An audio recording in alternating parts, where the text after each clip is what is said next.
আসসালামু আলাইকুম প্রিয় দর্শক মণ্ডলী, আশা করি সবাই ভালো আছেন। পেজ অফ ইংলিশ চ্যানেলে আপনাদের স্বাগতম। আমাদের আজকের আলোচ্য বিষয় the short theme of romantic age. তো চলুন জেনে নিই। প্রথমে আমরা জেনে নেব ডিউরেশন অর্থাৎ ব্যাপ্তিকাল বা স্থায়িত্বকাল। The duration of romantic age is 1798 to 1832 অর্থাৎ 1798 সাল থেকে 1832 সাল পর্যন্ত সময়কালকে রোমান্টিক এজ বলা হয়। It is an important age of the history of English literature অর্থাৎ ইংরেজি সাহিত্যে এটি একটি খুবই গুরুত্বপূর্ণ এজ বা পিরিয়ড। তো চলুন জেনে নেই পজিশন। আমরা জানি ইংরেজি সাহিত্যের ইতিহাসকে কয়েকটি এজ বা পিরিয়ডে ভাগ করা হয়েছে। তো এখন দেখে নিই রোমান্টিক এজ কোন পিরিয়ড বা কোন এজের আগে কোন এজের পরে এসেছে বা অবস্থান পেয়েছে। দেখুন, the romantic age comes after the neoclassical age and before the Victorian age অর্থাৎ রোমান্টিক এজ নিওক্লাসিক্যাল এজের পরে এবং ভিক্টোরিয়ান এজের পূর্বে এসেছে। The romantic age is between the neoclassical age and the Victorian age অর্থাৎ রোমান্টিক এজ নিওক্লাসিক্যাল এজ এবং Victorian এজের মাঝামাঝি অবস্থান করছে বা অবস্থান পেয়েছে। এবার দেখে নেব some important identity of romantic age অর্থাৎ পরিচিতি। দেখুন, romantic age is called the age of return to nature অর্থাৎ রোমান্টিক এজকে the age of return to nature বলা হয়। কেন age of return to nature বলা হয় চলুন দেখে নিই। Because the poets of this age usually discuss about nature and its beauty and they ignore the social criticism of the 18th century. এই সময়ের কবিগুলো, যারা এই সময়ের কবি ছিল, তারা তাদের কবিতায় অথবা তাদের কাজে বা লেখায় প্রকৃতির অনন্য রূপ ফুটিয়ে তুলেছে এবং যে কোনো প্রকার সামাজিক সমালোচনা এবং বিশেষ করে 18 শতকের কবিরা যেমন তাদের লেখায় সামাজিক সমালোচনাকে প্রাধান্য দিয়েছিল, তারা সেগুলোকে একদমই উপেক্ষা করে শুধু প্রকৃতির সৌন্দর্য নিয়েই আলোচনা করেছে। তাই এই এজকে the age of return to nature বলা হয়। Romantic age is also called the age of the revival of English Romanticism or the Second Elizabethan Renaissance because all phases of Elizabethan Romanticism is founded in the Romantic age. আবার romantic এজকে revival of English romanticism বা second Elizabethan renaissance বলা হয়, কারণ romanticism এই ধারণাটি প্রথম এসেছিল এলিজাবেথান এজে। রোমান্টিসিজমের কিছু বৈশিষ্ট্য রয়েছে, যেগুলো হলো imagination, love for beauty, melancholic feeling, pantheism. এইগুলো সম্পূর্ণ এই রোমান্টিক এজে নতুন করে ফুটে উঠেছে, যার কারণে এই এজকে the revival of English romanticism বা সেকেন্ড এলিজাবেথান রেনেসাঁস বলা হচ্ছে। রোমান্টিক এজে রোমান্টিসিজম একটি খুবই গুরুত্বপূর্ণ শব্দ। চলুন জেনে নিই হোয়াট ইজ রোমান্টিসিজম। রোমান্টিসিজম কি? Romanticism is a literary movement against the rigid rules of classical and neoclassical literature and return to the Elizabethan literary ideas. Romanticism শব্দটি মূলত বোঝায় একটি আন্দোলন। এই আন্দোলনটি হলো সাহিত্য আন্দোলন। ক্লাসিক্যাল এবং নিওক্লাসিক্যাল এজের আইডিয়া, যেই নিওক্লাসিক্যাল এজের লিটারেচার বা সাহিত্যের যে আইডিয়াগুলো ছিল, যে ধারণাগুলো ছিল, সেগুলোর বিরুদ্ধে আচরণ এবং return to the Elizabethan Literary ideas. আবার এলিজাবেথান এজের যে আইডিয়া বা যে বৈশিষ্ট্যগুলো ছিল সেগুলোতে ফিরে আসাকেই রোমান্টিসিজম বলা হয়। এবার জেনে নেব some important isms or doctrines of romantic age. isms বা doctrines বলতে বোঝায় মতবাদ। রোমান্টিক এজের কিছু নির্দিষ্ট মতবাদ রয়েছে। প্রথমটি হলো মাইস্টিসিজম। মাইস্টিসিজম বলতে বোঝায় ভাবের অস্পষ্টতা। চলুন একটু দেখি। Mysticism means the mysteriousness of writers feeling অর্থাৎ এখানে বোঝাচ্ছে, মিস্টিসিজম বলতে বোঝাচ্ছে মিস্টেরিয়াসনেস, রহস্যময়তা অফ রাইটার্স ফিলিং, মানে এখানে বোঝাচ্ছে রাইটার্স তার লেখায় কি লিখেছে, তার যা লিখেছে তার পিছনে যে অর্থটা লুকিয়ে আছে, যে কথার তার আম, মূল অর্থ যেটা বোঝাচ্ছে, সেটা বেশিরভাগ সময় আমরা দেখি রহস্য হিসেবেই থাকে। তো আমাদের খুঁজে বের করতে হয় কি বোঝাচ্ছে, কোন দিকে হিন্ট করেছে। তো এখানে সেটাই বোঝাচ্ছে। রোমান্টিকে যে এই মাইস্টিসিজম বা মাইস্টিসিজমের ইউজটা সব থেকে বেশি হয়েছে উইলিয়াম ব্লেকের লেখায়। দ্বিতীয় ডক্ট্রিনসটি হলো প্যান্থেইজম। প্যান্থেইজম অর্থাৎ সর্বদেবতার উপাসনা। সর্বদেবতার উপাসনা বলতে বোঝায় সর্বস্থানে দেবতাকে দেখতে পাওয়া বা সর্বস্থানে দেবতাকে খুঁজে পাওয়া। দেখুন, pantheism is a belief that God is everywhere or in nature. তো pantheism হলো একটি বিশ্বাস, যে বিশ্বাসে ধরা হয় যে সবখানে সবখানে গড অর্থাৎ দেবতা আছে, অথবা বিশেষ করে প্রকৃতির ভিতর দেবতা আছে বা প্রকৃতির মাঝে দেবতাকে দেখতে পাওয়া যায়, এই বিশ্বাস। আবার কেউ কেউ এই ধারণা দিয়েছে যে প্রকৃতিকেই প্রভু বিশ্বাস করা, একে প্যান্থেইজম বলে। তৃতীয় মতবাদটি হলো স্ক্যাপিজম। স্ক্যাপিজম অর্থ মুক্ত থাকার প্রবণতা। আসলে শাব্দিক অর্থে স্ক্যাপিজম শব্দের অর্থটি হলো পলায়নী প্রবৃত্তি, অর্থাৎ পলায়ন করার ইচ্ছা। কিন্তু আমাদের এই রোমান্টিক এজের লেখায় স্ক্যাপিজম বলতে মুক্ত থাকার যে প্রবণতা বা ইচ্ছা, অধীর ইচ্ছা, সেটাকে বোঝায়।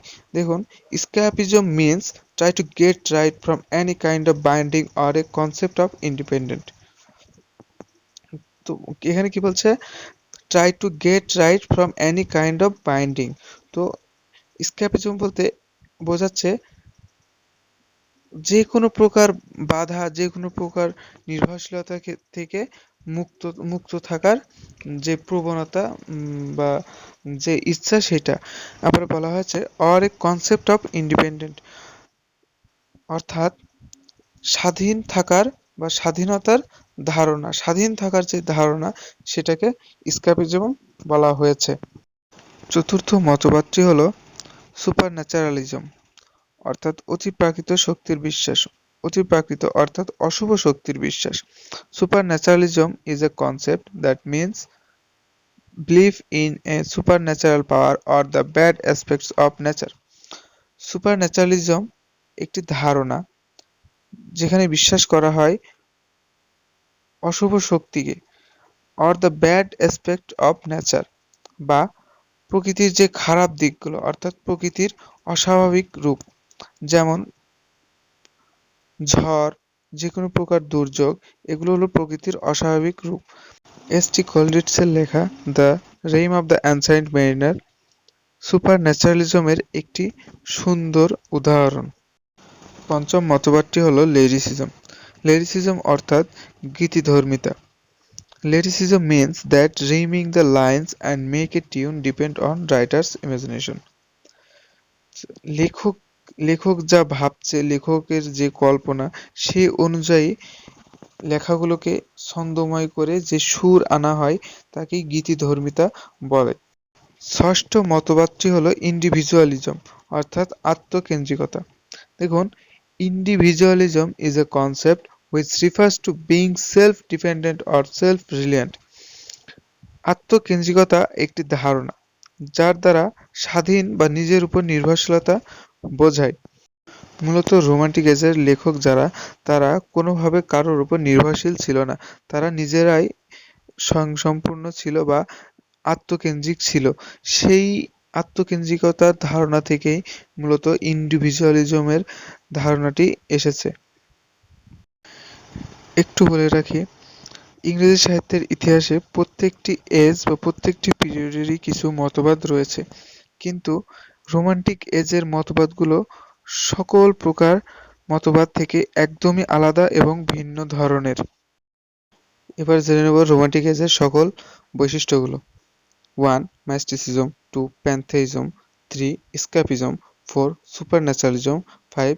Lyricism, 6. Individualism, 7. imagination, 8 love for nature, and 9 nostalgic playing. এবার আমরা জেনে নেব রোমান্টিক এজের সবথেকে গুরুত্বপূর্ণ বছর 1798। তো কেন এই বছরটি এত গুরুত্বপূর্ণ, চলুন জেনে নিই। In 1798, Wordsworth and Coleridge jointly work The Lyrical Ballads was published. Through this publication, the Romantic Age was begun effectively. অর্থাৎ 1798 সালে ওটসওর্থ ও কলরিডসের যৌথ রচনা লিরিক্যাল ব্যালাডস প্রকাশিত হয়। মূলত এই প্রকাশনীর মাধ্যমেই রোমান্টিক এজ শুরু হয়। Beside the French Revolution was begun or took place in the year 1798. তাছাড়াও 1798 সালে ফ্রেঞ্চ রেভলিউশন বা বিপ্লব শুরু হয়। The revolution was about human rights. এই বিপ্লবটি ছিল মানবাধিকার সম্বন্ধে। The revolution's main motto or slogan was equality, liberty and fraternity. অর্থাৎ এই আন্দোলন বা এই বিপ্লবটির মূল কথা ছিল সাম্য, স্বাধীনতা ও সমধর্মিতা। The poets of this period are supported the revolution through their work and they got ideas of writing from this revolution. Romantic এজের কবিরা এই রেভলিউশন বা বিপ্লবকে সমর্থন করেছিল এবং তারা তাদের লেখার যে আইডিয়া বা ধারণা এই রেভলিউশন থেকে নিয়েছিল এবং বিভিন্নভাবে তাদের কাজের মাধ্যমে এই রেভলিউশনের যে মূল কথাগুলো ছিল সেগুলো তুলে ধরেছিল। Thus the year 1798 is an important year of the Romantic Age. যেহেতু 1798 সালের লিরিক্যাল ব্যালাডস ও ফ্রেঞ্চ রেভলিউশন রোমান্টিক এজকে বিশেষভাবে প্রভাবিত করেছে, তাই বলা যায় 1798 সাল রোমান্টিক এজের জন্য একটি গুরুত্বপূর্ণ বছর। এবার আমরা দেখে নেব রোমান্টিক এজের কিছু গুরুত্বপূর্ণ লিটারারি ফর্ম। লিটারারি ফর্মগুলো হলো 1 poetry, 2 pros, 3 Literary criticism, 4 essay and 5 biographical writing. Drama was written a bit but it didn't get much response. অর্থাৎ এ সময় সীমিতভাবে ড্রামা রচনা করা হলেও তা সফলতা পায়নি। On the other hand, novel was also written a little but it got a remarkable response than drama. অপরদিকে novel বা উপন্যাসও সীমিত আকারে রচনা করা হয়েছিল এবং এগুলো ড্রামাগুলোর থেকে অনেক বেশি সফলতা পেয়েছিল। In this age, poetry reached the high level of successful feedback and the ode writing became very popular and famous. Romantic এজে সবথেকে বেশি সফলতা লাভ করেছিল পোয়েট্রিগুলো এবং ওড লেখাগুলো ছিল বেশি জনপ্রিয়। এখন দেখে নেব রোমান্টিক এজের প্রধান কবিগুলো। রোমান্টিক এজের 5টি প্রধান কবি রয়েছে।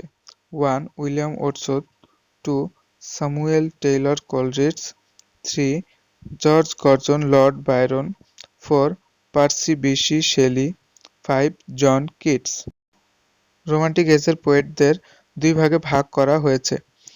1 older poets, 2 younger poets. Older পোয়েটসদের মধ্যে আছে William Wordsworth, Samuel Taylor Coleridge. Younger পোয়েটসদের মধ্যে আছে George Gordon, Lord Byron, Percy Bysshe Shelley and John Keats. Romantic এজের মাইনর অথবা অপ্রধান কবিদের মধ্যে আছে Thomas Moore, Robert Southee, Thomas Campbell, Leigh Hunt, Ebenezer Elliott, Robert Bloomfield ETC. এখন দেখে নেব রোমান্টিক এজের কিছু উল্লেখযোগ্য নোভেলিস্ট এবং তাদের লেখা novel. Jane Austen, Pride and Prejudice, sir Walter Scott, the Antiquary, Maria Edgeworth, Castle Rackrent, Matthew Gregory, Monk and Lewis the Monk ETC. এবার জেনে নেব রোমান্টিক এজের উল্লেখযোগ্য প্রোজ রাইটার এবং প্রোজগুলো।